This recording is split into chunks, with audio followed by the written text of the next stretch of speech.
author, social media maven, and mom, Bethany Mandel, joins me. Good morning, Bethany. How are you? Good morning. I'm good. How are you? Good. I just read your post over on X. My oldest, quote, it's really nice that someone wants to have it on the radio show every week. You don't yell at him, right? Did you explain to him that nobody shows up anywhere in media unless it's in the interest of the audience to do so? You represent, like Mary Catherine Am, young moms. It's a bitty big demographic. Does he understand that or she understand that? I know. I mean, I think she thinks that mom is not terribly interesting, but she has told me multiple times that she thinks my job is yelling at people, and if that is my job, I'm pretty good at it. But that's not actually my job. I want people to understand I'm not nice to anyone. I'm interested in serving the audience, and there's a big demo out there of working moms and moms who are at home and listening on the radio, and they want Yep. to hear from themselves occasionally. Bethany, this story in the Washington Post about Montgomery County schools, a principal at a junior high school has 18 counts of harassment, bullying, and retaliation. That is an insane school district.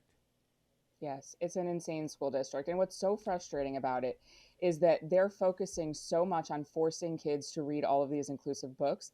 And I think honestly, they welcome the distraction with that case that they're forcing all of these parents against their religious beliefs to read their children in pre-K Pride Puppy because the alternative press is this. It's what's happening with a lot of their administrative staff.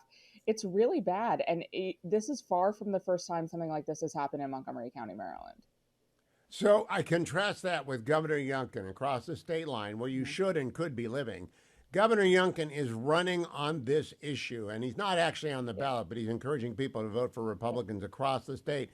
I still think it's a completely salient issue for 9 out of 10 parents in America. Do you? I do.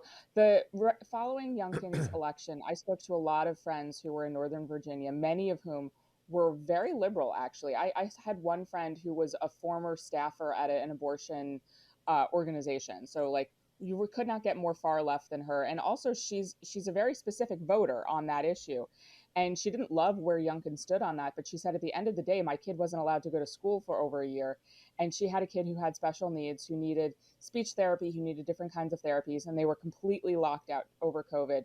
And then she saw right up leading to the election, teachers union representatives campaigning for the Democrat. And she said, I can't vote for that. Like at the end of the day, I need to vote for my kid. And that is not with the Democrat. Now tell me about the pardon that Governor Youngkin gave and your reaction to it. He pardoned the father who yelled at the school board and then was upcharged in order to charge him with disturbing the peace and obstruction of justice. They dropped the obstruction, and Youngkin pardoned him before he went to trial. What was your reaction to that? Every time I read about his case, I'm like, I feel like I must be misremembering. This cannot have actually happened the way it happened. And I go back and I look at the facts of the case and I say, this guy's kid was assaulted in a bathroom after the school district knew that this individual was trouble. And they sort of similar to what the Catholic Church is, they looked the other way and they pushed him into a different school and they just hoped for the best and they closed their eyes. And then that kid hurt his kid. And he went to the school district and went to a school board meeting furious. I mean, who wouldn't? I like they're lucky that all he did was come with his words. And in response to that, even after knowing what had happened to his child, they said, "We're going to charge you." Like that is trauma upon trauma upon trauma. It is unconscionable behavior. And it speaks to just how callous the school district and all of the county officials were in the wake of all of these things. Like these are not people who should be trusted with the safety of children.